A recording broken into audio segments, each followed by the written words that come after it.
ॐ भूर्भुवः स्वः तत्सवितुर्वरेण्यं भर्गो देवस्य धीमहि धियो यो नः प्रचोदयात्। ॐ शान्ति शान्ति शान्ति. Namaste, my dear friends. This is 16th video on Sai Gita. In the last video, Satya Sai Baba was narrating a story of the animals living in a vast jungle. After the speeches of animals, the final speech of the president, he says, was the president of that meeting. So what he says, let us see. Through effort, humans can transform their lower nature. The sage addressed the gathering, "Dear animals, all that you have just spoken of is true. Whenever a spiritual teacher does something or says something to us, it is meant for our own good. It is intended to promote our inner development and also our friendship and good understanding with others. But as soon as this friendship flowers and understanding blossoms forth, human beings become suspicious and think that something bad is being done to them. To your face they will offer salutations and use words of praise, but behind your back they will criticize and revile you. Filling themselves with opposites like that and with low forms of cleverness, they waste their intelligence and their lives." All the defects have been pointed out here are certainly true and present in humans. As for good, sleep, breathing and such things, there is absolutely no difference between humans and animals. The sage continued, I do want to point out, however, that there is one specialty in human beings that is unique, in which they cannot be compared with the animals. Animals may inherit a streak of cruelty.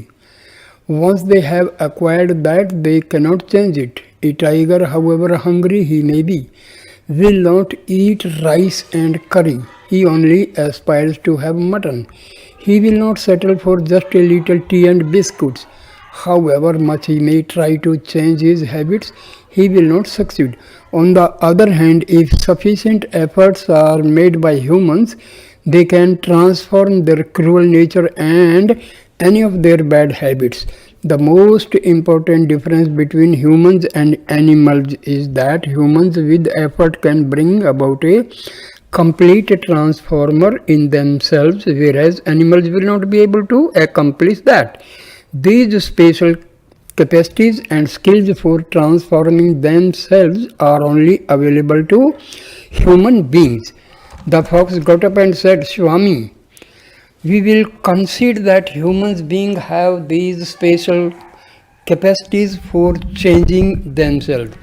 But if they do not make use of these capacities, do they deserve the high status that they enjoy? The president declared, if anyone has the capacity to change himself but does not use it, then he is much worse than an animal. At this, all the animals burst into an uproarious applause. The cheering went on and on until the president gabbled for order. The sage then repeated the principal point he had just made, that any human being who had the capacity for doing good but who do not use this quality to improve their own behavior and develop the good within themselves were without a doubt worse than animals. Then the sage added, what is the use of all the learning that human beings accumulate? Will it change their faith? As soon as bad thoughts enter their heads, Their thinking becomes dull and they become like idiots. In learning and skills, humans have attained a high status, but all this learning is only for the sake of procuring some bread. They use their education only to fill their bellies and to eke out at living good. All this point the fox got up and added to what the president had just said. In the process of acting out their livelihood, humans use all kinds of unethical means. In this respect, it is clear that we animals are much better than human beings. The fox got carried away by his own rhetoric. He continued for some time on the same theme. We are always here in gaining our livelihood. In all respects, when compared to humans, we are far better. Really, we are the best. He got an exuberant, almost riotous ovation from the whole four-footed assembly. Everyone agreed wholeheartedly with this appraisal and urged the fox on to say more. But now the enthusiasm had exceeded its limits and the president pounded the gavel and called for order. The sage arose and made a few additional remarks. He explained the second major difference that makes human beings unique. He said, man has been able to conquer Maya. He has been able to master illusion. Once he has achieved that, he is able to experience the Atma, his own true divine self. Then he can reach the state of nirvana, the exalted state of eternal bliss. This is a vital difference between humans and animals. The vital difference between human beings and animals. Human beings have the power and also the authority to conquer Maya and totally free themselves from delusion. If man takes the trouble and makes the effort, he will be able to directly experience the Atma and thereby know himself as the divinity that he truly is. With the help of spiritual exercises, he can reach nirvana and be immersed in supreme bliss. In the interest of truth, I have to point out that you animals do not have these powers and potentialities with which human beings have been endowed. The sage added, dear children, in the English language, human beings have been collectively called mankind, using the generic term man. The same is given in Sanskrit as manava. The inner significance of man is that human beings can separate and remove this illusion, Maya. They can get the vision of Atma and immerse themselves in wisdom and joy in the state that is called Nirvana. This then is the meaning conveyed by these letters, man. Their M stands for Maya, removed. A stands for Atma, realized. N stands for Nirvana, attained. Attaining Nirvana means that man becomes one with joy and bliss. So a true human being is always one who has removed the ignorance of Maya, who has had a vision of the Atma and who has become merged in the supreme state of bliss. When the sage had finished, all the animals bowed their heads and there was a deep, reflective silence. They mulled over the words the president had spoken. They had to agree that these were three possibilities which they, in their present forms, could never hope to achieve. But then a question was raised by one bold buck. Have all human beings been able to attain this? The sage responded with a resounding no. He said, only very, very few people care at all about these extraordinary treasures which are their birthright. Most people fritter away their lives never pursuing these invaluable opportunities of human life. Their pursuits reek with selfishness, and they treat each other much worse than animals. Although humans have this great capacity for wisdom and bliss, they do not develop themselves in this direction, and so they have not been able to derive any real joy from their lives. Most human beings behave even worse than animals. The animals came to a consensus and agreed that these people who do not make any effort at all in these directions are just like them, and there is absolutely no reason for distinguishing them from animals. The sage agreed. Then, on a personal note, the president explained the reasons why he had come into the forest to live. He said, human beings do not care much about these noble qualities. Animals give trouble only to those who give them trouble. Otherwise, they will live in peace with one another. But humans hurt those who do not hurt them at all. Without any reason, they begin to blame and cause trouble, harming people who are unblemished and who have given them no cause for provocation. Humans also enter into kinds of improper work which they have no right to be engaged in. He concluded, it is for these reasons that many true spiritual seekers have become renunciates, have given up the company of man and gone into the forest to live. Humanity is becoming increasingly selfish. Whatever people say, whatever they do, whatever they think is laced with selfish motives. Animals do not have such selfishness. Animals are not harming other animals and accumulating wealth. Therefore, in many ways, humans behave worse than animals. In this context, Krishna said to Arjuna, be a true human being, not one who is worse than an animal. Rise above the animal nature to your true human nature. There are two qualities of animals that you should never have. You are neither a sheep, which is timid and fearful, nor you are a tiger, which is cruel to others. You are a man. You are worthy of higher things. Be fearless. Do not ever allow yourself to be subjected to fear. In truth, you yourself are the divinity. Sorrow and fear can never have any power over you. Whenever you have a firm faith in God, you will be fearless. But if you do not have, there is infinite power inherent in the human heart. But despite such power, you do not have faith in yourself. What is the reason for this? The reason is that you feel separate. You believe that you are different from the divinity, but in truth the divinity is always inside you as your very core. This same divinity pervades the entire universe. When you develop a firm faith in God, you will never have any fear whatsoever. You will recognize that the God you worship is the one who is present everywhere in whatsoever.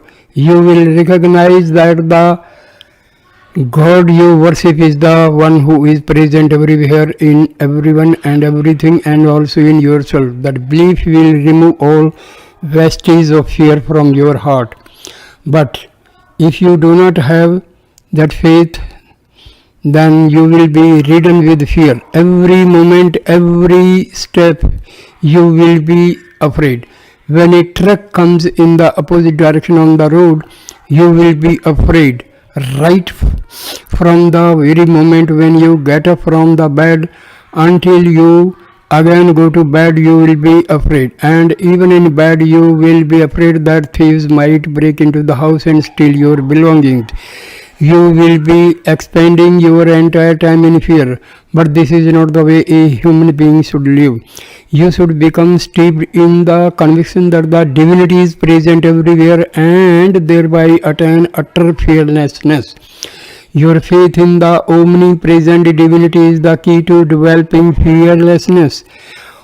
Only when you lose faith will you develop fear. Only when you forget your true self will fear arise. You have forgotten your own true nature. You have forgotten the Atma. You are considering yourself to be this little 5.5 foot body, but the truth is that you are infinite in form and your power is unlimited. When you make an effort to remove the delusions and get a vision of the Atma, you become immersed in the bliss of Nirvana. then you can call yourself a real human being. If you make no effort along the path of self-realization but demean yourself into dark selfish pursuits and degenerate behavior, you become more like a demon than a human being. Do not fall to such depths. Conduct yourself life so that you can truly call yourself a human being and live up to the high ideals that you inherited when you were given this sacred human birth. Develop good qualities and gain the grace of the Lord. One of the names Krishna used to address Arjuna was the one who delights in being engaged in work. The most of you are given some work to do, you quickly get disgusted with it. When Sunday comes and you have a day off from work, you are happy. But if every day came when Arjuna had no work, he would be very unhappy. Arjuna always felt a great deal of joy and delight when he worked. The different names Krishna used for Arjuna in the Gita are associated with various noble qualities and virtues. You will be able to understand the nature of the divinity if every day you take up one virtue and try to incorporate it in your life. Patience, forbearance, compassion, and non-violence are some of the qualities that have already been taken up in this chapter. Now you have also learned about fearlessness. There are a number of other important qualities. Only when you develop these qualities in your daily activities will you be able to earn the grace of the Lord. Without developing these noble qualities, you will not be able to gain a place in God's house, irrespective of the education, position, and wealth you have been able to earn. A person is not permitted to go to another country without a passport. Similarly, in order to earn the grace of God, your good qualities serve you as your passport. You must develop these qualities. Along with your education, you should also acquire good habits and sterling character. Without these, all your education will be of no use. This education you are now pursuing is only useful for living in the physical world. It will not take you to God. In the world of today, scientists have been able to glean a number of secrets from nature. But have they been able to gain peace of mind? Have they been able to get joy and happiness from the machines they developed? Happiness and peace cannot come from these. You can get peace only from the divinity. The worldly happiness and peace you get is but momentary and impermanent. It cannot take you to the state of permanent bliss. The wisdom chapter of the Gita emphasizes the practice of recognizing the one all-pervasive divinity that is always very near to you. This chapter is a very long one. There are 72 verses in it. But you will not be able to get rid of your sorrow by just learning these verses and merely chanting them every day. That will not be of much use to you. You will have to make a very strong effort to practice the inner meaning of these verses and apply them constantly in your day-to-day experiences. Only when you practice them in your daily life and make them your own, you will be able to earn the grace of God.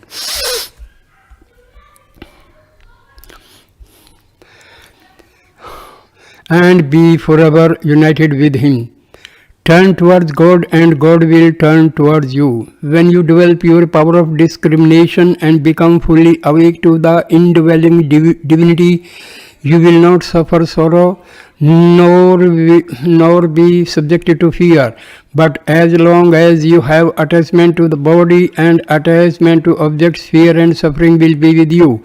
Therefore, Krishna told Arjuna to develop his discrimination and rid himself of body consciousness. He told him that once he was free of body consciousness, he would be able to develop integral vision.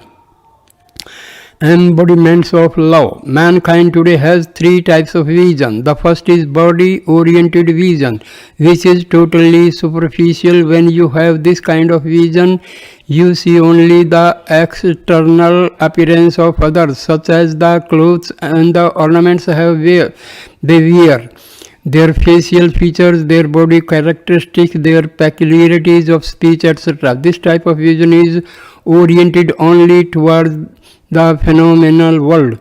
The second kind of vision is insightful vision. Instead of focusing on the external characteristics of others, you focus on their inner feelings, particularly as it is reflected in their behavior and expressions.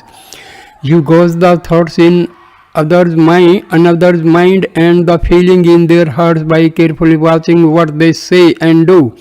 When you have this kind of vision, you become concerned primarily with the deeper feeling and motivations of other person's sacred vision. The third kind of vision is integral vision.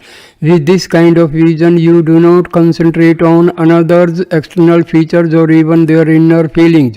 When you have integral vision, you see the divine consciousness that pervades everyone, the inner unity that prevails everywhere despite body differences and differences in expression and emotional makeup. You realize that feelings, thoughts, and behavioral characteristics all undergo change and transformation, but you are not interested in characteristics that change with time. With integral vision, you are wholly oriented towards the unchanging, indwelling divinity. Such a deep inner vision is a sacred vision. When you have this, you are in the hands of God. More than that, not only you are in the hands of God, but verily you become God Himself. The truly wise say that one who knows God becomes God. As you perceive, so you become. Therefore, when you gain integral vision, you take on the sacred nature of the divinity itself. To become a person of the highest wisdom, you must develop integral vision. You must steadily abide in the inner unity that is at the core of all the outer diversity. It is for this reason that Krishna commanded Arjuna to steadily turn his vision towards his highest self and to maintain that vision at all times under all circumstances. Chariot festivals. In India, there has been a tradition from ancient days for temples in villages and towns to conduct chariot festival. During these festivities, the idol of the deity installed in the temple is taken in procession.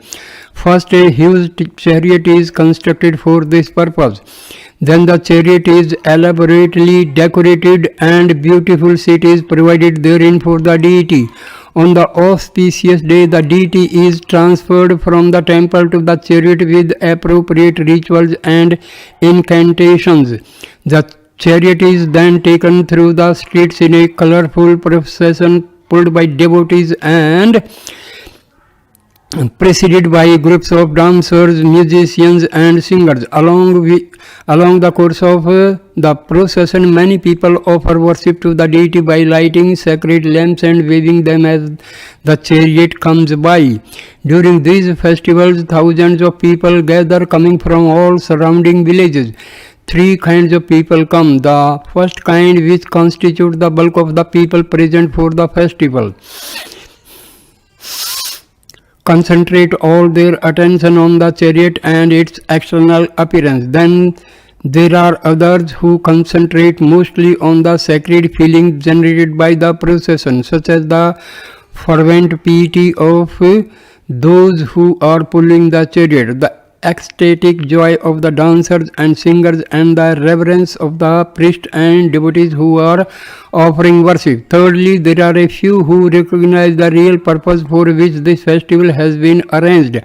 Only this small handful cares to have a vision of the indweller, the sacred person who is seated in the chariot. Of course, the festival is being celebrated for the purposes of installing the image of God in the chariot. Without the representation of God, the festival would have no meaning. This sacred figure inside the chariot Chariot represents the indweller who is God himself, but only the rare individual will turn his full attention towards that divinity. Most people will see only the physical appearance of the chariot, its decorations and other such things as the fine raiment put on the sacred image inside, the costumes worn by the dancers and musicians, and all the sound and color of the festivities. The largest number will concentrate only on these external things, but there will also be some people who concentrate their attention on the rituals of worship and the offerings being made, such as the breaking of coconuts, the waving of lamps and incense, and the devotion expressed through these rituals. The number of people with this kind of vision and interest will be much smaller than those who concentrate on the decorations, the dances and the dramas, and all the external paraphernalia associated with the festival. But the divine person who has been installed in this chariot, who is driving this chariot and who is the resident of this chariot, will be seen by only very small number of intensely devoted people who yearn to have the sacred vision of the divinity. In the huge throng turning out for the festival, such people may be counted on the fingers of one's hand. For them, all the outer trappings and all the sound and excitement of the process will only get in the way of their having a real vision of God. All they long for is to see and be with their beautiful Lord, whose representation is seated in the chariot of the human body. What is the deeper meaning of this chariot? How many such chariots are there? The chariot that is being spoken of here is the human body. So there is not just one chariot but millions upon millions of chariots. Every day these chariots move from state to state and house to house, taking the indwelling resident in procession. You have been developing your vision in such a way that you see only the body and its external features or the expressions arising from various feelings and emotional states. But you have not learned to develop the internal vision, the vision which perceives the indwelling person in this chariot of the body and understands who he really is. It is very rare individual who attempts to look deeper beyond the external and superficial aspect of the body and beyond the emotional and mental traits of the individual to try to discover the sacred divine principle which is there inside. The bodies of human beings are not the only chariots. The bodies of animals like dogs or tigers or elephants are also chariots. In fact, the body of every being is a chariot. For example, Lord Shiva is depicted as riding on Nandi, the bull.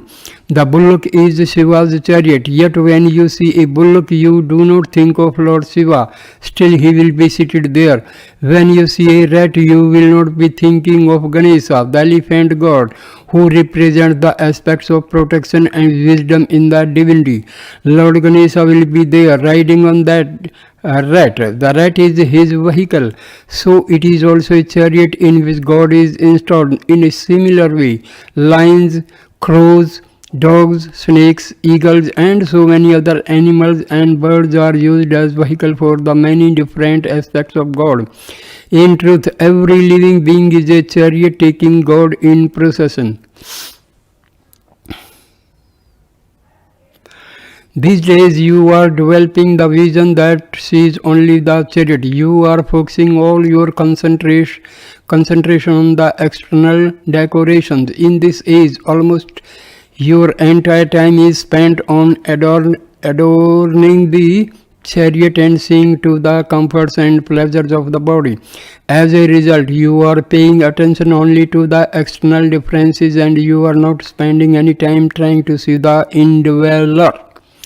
Therefore, Arjuna, said Krishna, know that all these people about whom you are so concerned are only chariots. They may be grandfathers, they may be brothers, they may be cousins, whoever they may be, they are only chariots. In truth, you are seeing only chariots in the form of these various relatives and teachers. You have been keeping your vision clouded by seeing only the body. But a sacred person like you should not care so much for externals. You must concentrate your mind on the indweller who is seated in every human being. Then only will your vision become sacred. Such sacred visions alone can provide the basis for your victory. Only a person who has sacred vision can achieve success in great undertakings. Arjuna, people are giving the same value to the shadow as they give to that which is casting the shadow. They are giving the same value to the reflection as they give to the one whose reflection they are seeing. But that is not correct. The unchanging sacred principle which has given rise to all these shadows and reflections is the eternal self. It is Atma. Its value is unlimited and beyond all measure. On the other hand, the external beauties of these bodies and all the thoughts and feelings and behaviors that are being manifested in these bodies are all just images. They are only shadows or reflections without any real substance or lasting value. When Arjuna gave so much value to mere reflections, he was displaying his ignorance. His was not a worldly type of ignorance, but ignorance related to the spirit. Arjuna had not developed his inner vision. He was not yet able to discriminate between which is real and that which is unreal. In order to save him from all the misunderstandings and confusion which would inevitably arise when there is a lack of inner vision, Krishna undertook to teach Arjuna the sacred knowledge of the eternal self. Krishna instructed Arjuna in the spiritual exercises which had to be practiced in order to attain his highest wisdom. The field of the heart. Before a farmer can raise a crop in his field, he has to do a great deal of preparations. Before the seeds can be sown, the land must be cleared of bristles, stones and weeds, and then it has to be softened by plowing and irrigation. The farmer must determine what particular type of seeds will grow best on that land and what kind of nutrients would be required to fertilize the soil. When all these preparations are completed, he finally sows the seeds. Therefore, before a crop can be raised, the entire field has to be made ready for cultivation.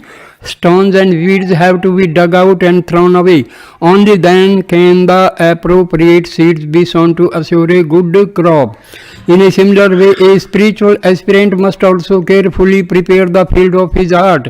The same principles of cultivation apply to that field. First, one has to remove from heart all undesirable thoughts and useless habits. They have to be dug up and cleaned out. After that, you have to irrigate the entire field of the heart with the waters of love. These water of love makes the heart soft and cultivable.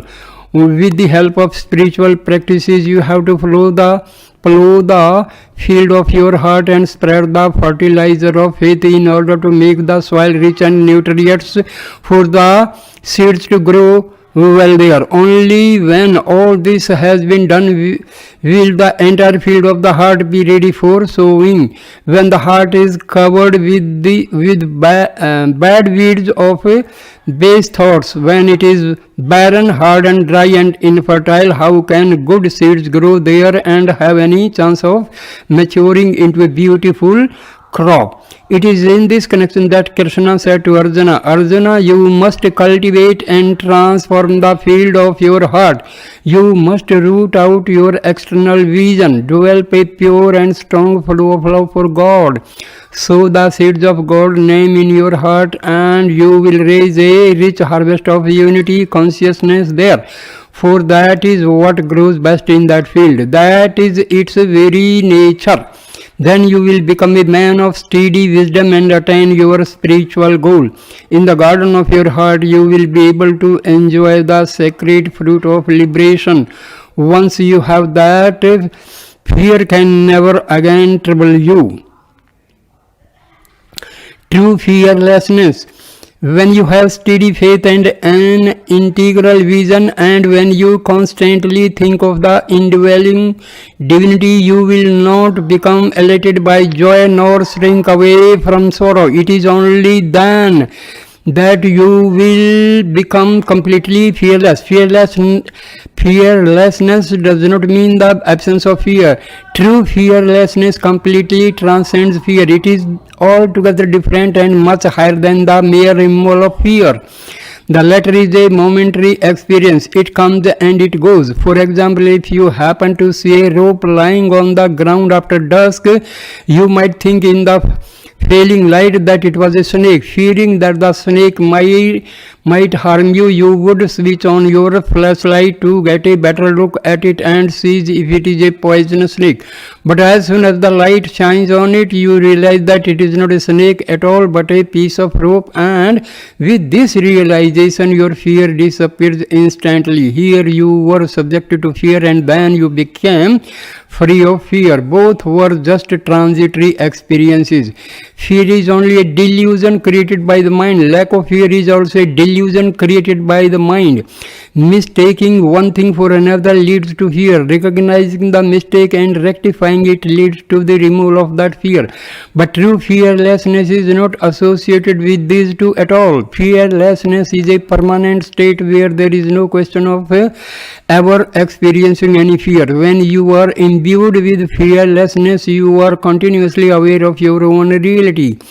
At that point, it would be impossible for you to become subject to fear. You should not consider this quality of fearlessness just the absence of fear. When you are truly fearless, you will not be aware of any second entity at all. You can have fear only when there exists a second object who evokes the fear in you. But fearlessness is always associated with unity consciousness. It refers to non-duality, where there can be no two but always one. Only in the state of non-duality will you be truly fearless.